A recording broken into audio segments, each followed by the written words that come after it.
Hi, everyone. I'm Liz, and I'm a mindset coach. How are you doing today? We here have Chapter 14 of Napoleon Hill's Think and Grow Rich, the chapter The Sixth Sense, the door to the Temple of Wisdom, the 13th step toward riches. This is the last step, folks. Then after this, we have a chapter on fear. The 13th principle is known as the sixth sense, through which an infinite intelligence may and will communicate voluntarily without any effort from or demands by the individual. This principle is the apex of the philosophy. It can be assimilated, understood, and applied only by first mastering the other 12 principles. The sixth sense is that portion of the subconscious mind which has been referred to as the creative imagination. It has also been referred to as the receiving set through which ideas, plans, and thoughts flash into the mind. The flashes are sometimes called hunches or inspiration. The sixth sense defies description.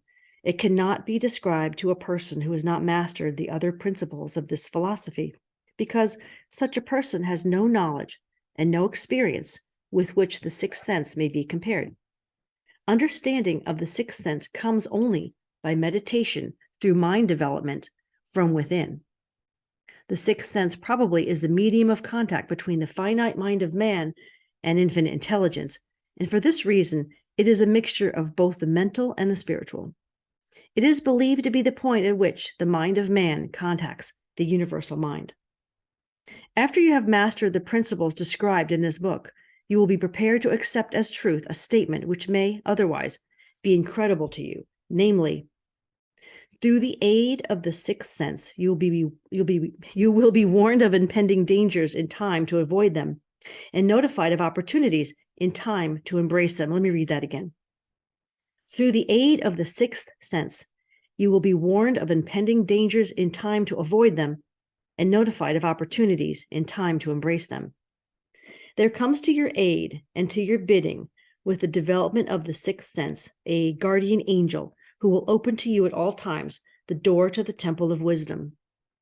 Whether or not this is a statement of truth, you will never know except by following the instructions described in the pages of this book or some similar method of procedure. The author is not a believer nor an advocate of miracles for the reason that he has enough knowledge of nature to understand that nature never deviates from her established laws. Some of her laws are so incomprehensible that what they produce will appear to be miracles. The sixth sense comes as near to being a miracle as anything I've ever experienced, and it appears so only because I do not understand the method by which this principle is operated. This much the author does know, that there is a power or a first cause or an intelligence, God, source, universal intelligence, which permeates every atom of matter and embraces every unit of energy perceptible to man. That this infinite intelligence converts acorns into oak trees, causes water to flow downhill in response to the law of gravity, follows night with day and winter with summer, each maintaining its proper place and relationship to the other. This intelligence may, through the principle of this philosophy, be induced to aid in transmuting desires into concrete or material form. The author has this knowledge because he has experimented with it and has experienced it. Step by step, through the preceding chapters, you have been led to this, the last principle. If you have mastered each of the preceding principles, you are now prepared to accept, without being skeptical, the stupendous claims made here. If you have not mastered the other principles, you must do so before you may determine definitely whether or not the claims made in this chapter are fact or fiction. While I was passing through the age of hero worship, I found myself trying to imitate those who I most admired. Moreover, I discovered the element of faith with which I endeavored to imitate my idols gave me great capacity to do so quite successfully. I have never entirely divested myself of this habit of hero worship, although I've passed the age commonly given over to such. My experience has taught me that the next best thing to being truly great is to emulate the great by feeling in action as nearly as possible. Long before I had ever written a line for publication or endeavored to deliver a speech in public, I followed the habit of reshaping my own character by trying to imitate the 9 men whose lives and life works have been most impressive to me. These 9 men were Emerson, Paine, Edison, Darwin, Lincoln, Burbank, Napoleon, Ford, and Carnegie. Every night over a long period of years, I held an imaginary council meeting with this group, whom I called my invisible counselors. I call it the committee myself when I teach it. The procedure was this. Just before going to sleep at night, I would shut my eyes and see in my imagination this group of men seated with me around my council table. Here I had not only an opportunity to sit among these whom I considered to be great, but I actually dominated the group by serving as the chairman. I had a very definite purpose in indulging my imagination through these nightly meetings. My purpose was to rebuild my own character so it would represent a composite of the characters of my imaginary counselors. Realizing as I did early in life that I had to overcome the handicap of birth in an environment of ignorance and superstition, I deliberately assigned myself the task of voluntary rebirth through the method here described. Building character through autosuggestion. Being an earnest student of psychology, I knew, of course, that all men have become what they are because of their dominating thoughts and desires.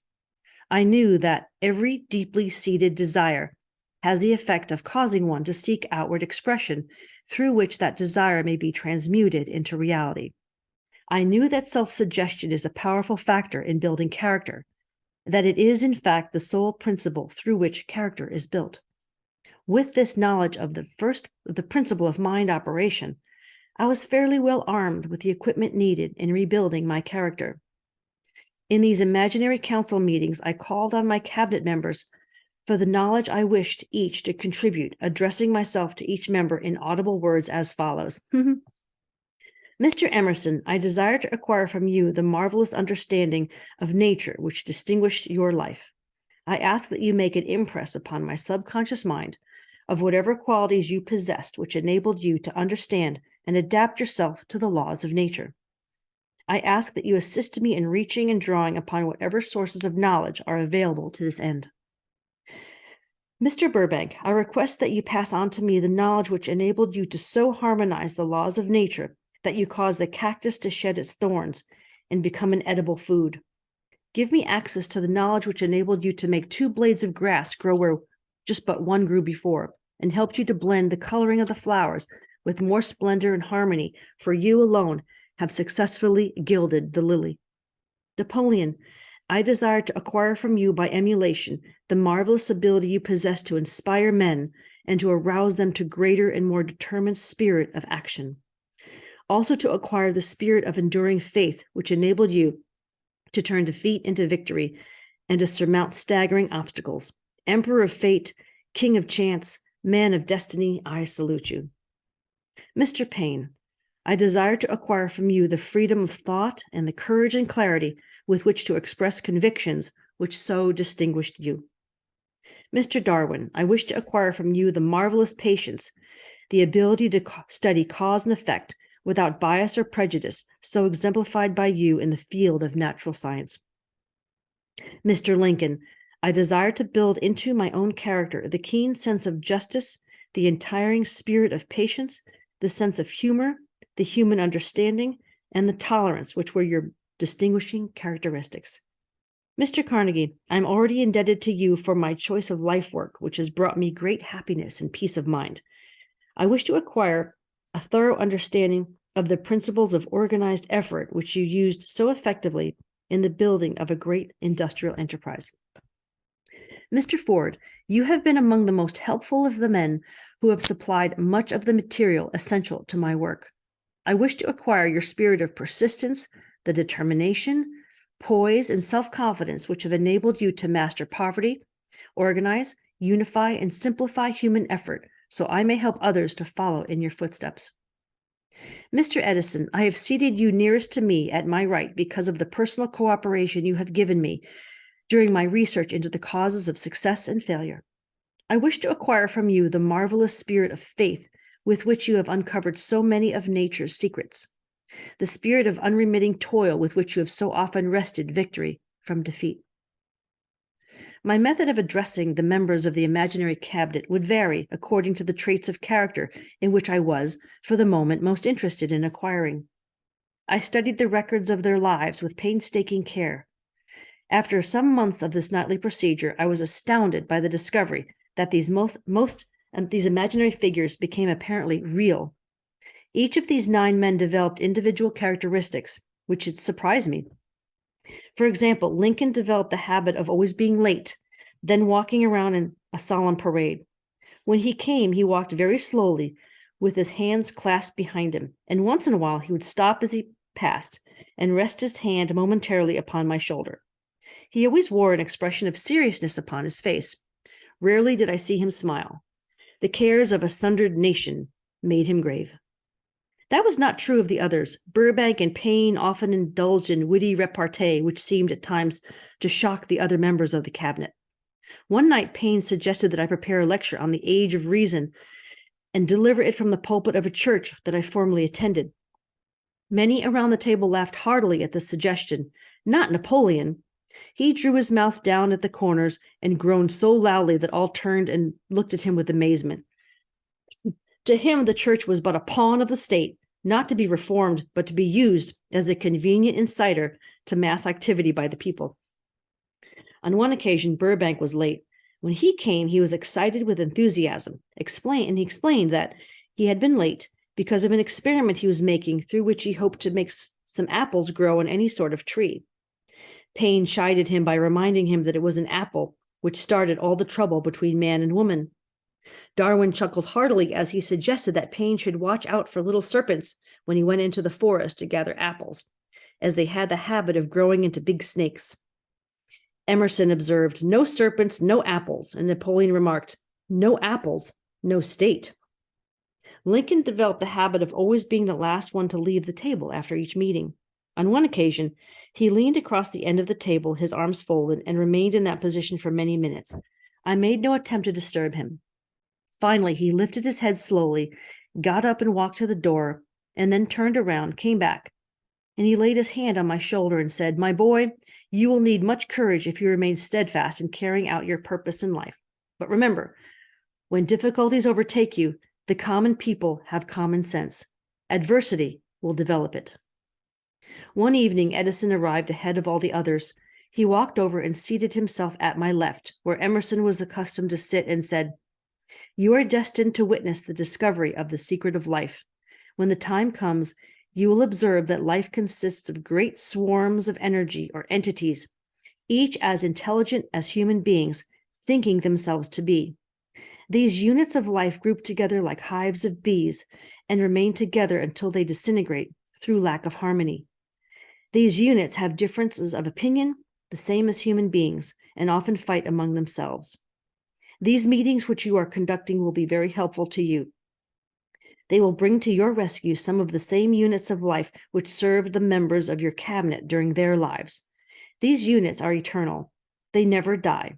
Your own thoughts and desires serve as the magnet which attracts the units of life from the great ocean of life out there. Only the friendly units are attracted, the ones which harmonize with the nature of your desires. The other members of the cabinet began to enter the room. Edison got up and slowly walked around to his own seat. Edison was still living when this happened. It impressed me so greatly that I went to see him and told him about the experience. He smiled broadly and said, "Your dream was more a reality than you may imagine it to have been." He added no further explanation to his statement. He probably transmuted some thoughts to him. These meetings became so realistic that I became fearful of their consequences and discontinued them for several months. The experiences were so uncanny, I was afraid if I continued them, I would lose sight of the fact that the meetings were purely experiences of my imagination. Some 6 months after I had discontinued the practice, I was awakened one night, or thought I was, when I saw Lincoln standing at my bedside. He said, "The world will soon need your services. It is about to undergo a period of chaos which will cause men and women to lose faith and become panic-stricken. Go ahead with your work and complete your philosophy. That is your mission in life. If you neglect it for any cause whatsoever, you will be reduced to a primal state and be compelled to retrace the cycles through which you have passed during thousands of years." I was unable to tell the following morning whether I had dreamed this or had actually been awake, and I have never since found out which it was. But I do know that the dream, if it were a dream, was so vivid in my mind the next day that I resumed my meetings the following night. At our next meeting, the members of my cabinet all filed into the room together and stood at their accustomed places at the council table, while Lincoln raised a glass and said, "Gentlemen, let us drink a toast to a friend who has returned to the fold." After that, I began to add new members to my cabinet, until now it consisted of more than 50, among them Christ, St. Paul, Galileo, Copernicus, Aristotle, Plato, Socrates, Homer, Voltaire, Bruno, Spinoza, Drummond, Kant, Schopenhauer, Newton, Confucius, Albert Hubbard, Bran, Ingersoll, Wilson, and William James. This is the first time that I've had the courage to mention this. Heretofore, I have remained quiet on the subject because I knew, from my own attitude in connection with such matters, that I would be misunderstood if I described my unusual experience. I have been emboldened now to reduce my experience to the printed page because I am now less concerned about what they say than I was in the years that have passed. One of the blessings of maturity is that it sometimes brings one greater courage to be truthful, regardless of what those who do not understand may think or say.